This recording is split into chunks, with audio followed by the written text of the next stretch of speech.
High up in the Peruvian Andes, looking down on the ancient Inca capital of Cusco, there's a place that just, well, it shouldn't exist.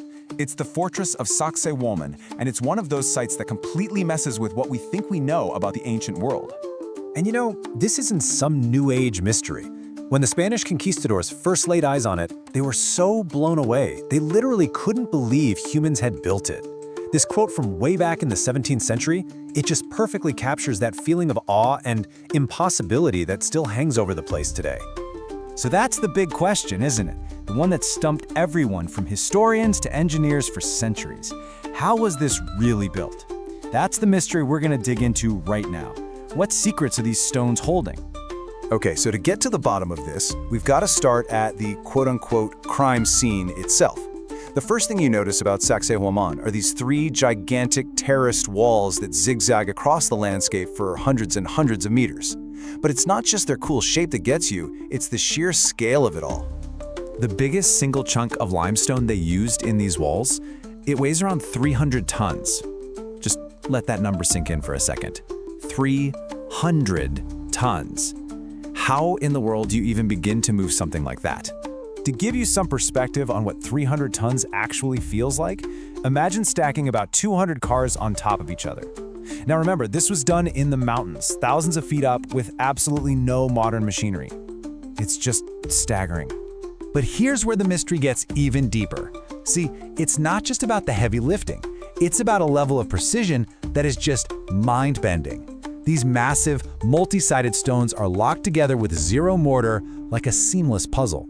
The fit is so perfect, you literally can't slide a piece of paper, a credit card, nothing between them. All right, so who are the official suspects in this incredible building project?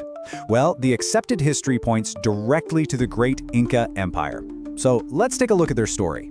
So, the timeline puts the construction right in the middle of the 15th century. This was the absolute peak of the Inca Empire, under their legendary ruler Pachacutec. But, and this is a huge but, only about 100 years later, the Spanish show up and start tearing the whole place down, using the stones to build their own stuff in Cusco.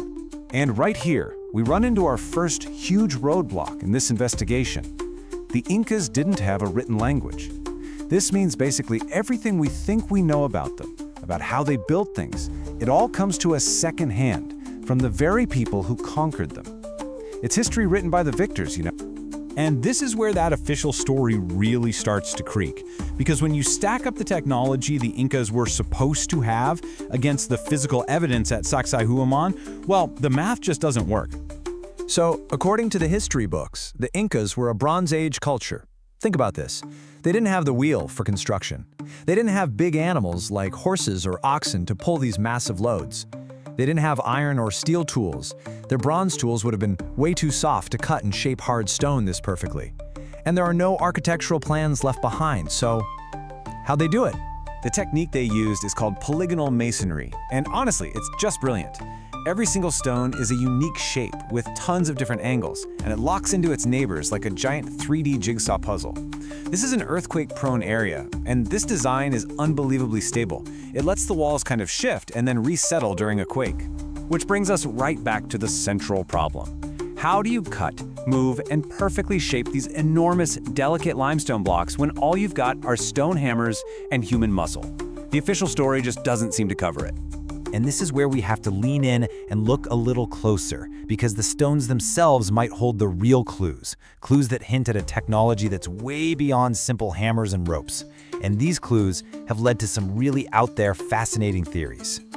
Okay, so one of the most persistent theories, and it sounds wild, is this idea of stone softening.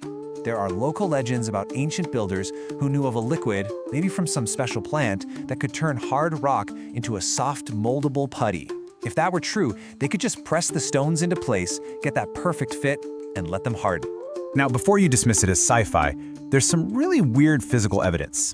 All over the site, researchers have found these strange marks, surfaces that look like they were molded by hand, stone that almost looks melted like a frozen puddle, and these incredibly precise, thin cuts, as if a sharp blade just sliced right through something soft. These just aren't the marks you'd get from banging on rock with another rock. To even begin to wrap our heads around this, we have to try and think like the Inca.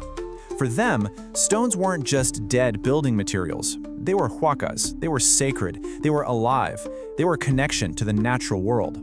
Legends say the builders didn't use force. They communicated with the stones, that the stones wanted to be moved. So what we're left with is this absolutely magnificent structure, an official story that has some pretty big holes in it and physical evidence that points to something else, something extraordinary. The case of Sacsayhuaman is very, very much still open. Heck, we're not even sure what it was for. The Spanish called it a fortress, which makes sense with the walls, but some of their own writers described it as a massive temple complex, a house of the sun. Other people think it was just a giant secure storage warehouse, and some modern theories even suggest it was some kind of energy generator built for a purpose we've completely forgotten. And the mysteries just keep piling up. There are all these stories of huge underground tunnels that have been sealed off.